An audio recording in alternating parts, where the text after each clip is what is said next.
Capitol Hill. Mike, thanks for that. The confirmation vote for the next defense secretary was held up until the current Pentagon chief agreed to answer questions about last September's terror attack in Libya. Today, a Senate panel got to question Leon Panetta, but national security correspondent Jennifer Griffin tells us not everyone was satisfied with what they heard.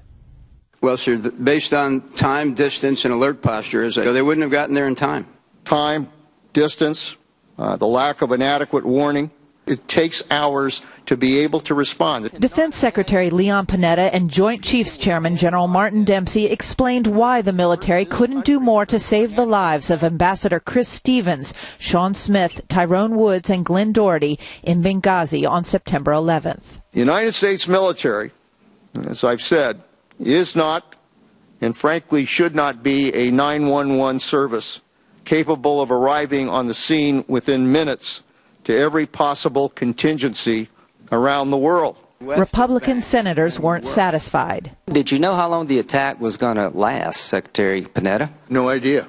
Well, it could have lasted for 2 days. Was it any airplane launched anywhere in the world before the attack was concluded? If you're talking about a strike aircraft, no, Senator. Your responses, General Dempsey, are very inadequate, and in my opinion, the same kind of inadequacy for the security that you provided at that consulate.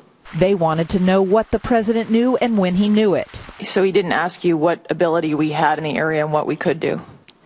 No. Did you have any further communications with him that night? No. Did he ever call you that night to say, how are things going? What's going on? Where's the consulate? No. During that 8-hour period, did the president show any curiosity about how's this going? What kind of assets do you have helping these people? Did he ever make that phone call? Look, there is no question in my mind that the President of the United States was concerned about American lives. Well, all due respect, I don't believe that's a credible statement if he never called and asked you, are we helping these people?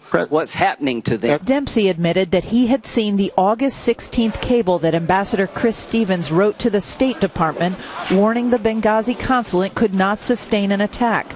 Senator Graham wanted to know why Secretary Clinton testified she never saw that cable. Well, I don't know that she didn't know about the cable. She said she didn't. Then that's a... Are you stunned that she didn't?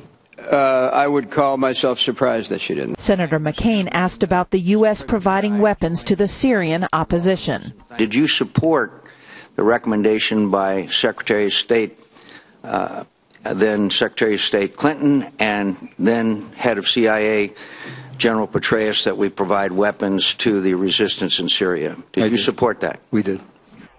Last weekend, the New York Times reported Clinton and Petraeus asked the White House last summer for permission to arm the Syrian rebels. Senator Rand Paul hinted last week that the annex in Benghazi may have been involved in moving weapons from Libya to Syria via Turkey. Chris? Jennifer Griffin reporting for the Pentagon. Jennifer, thanks.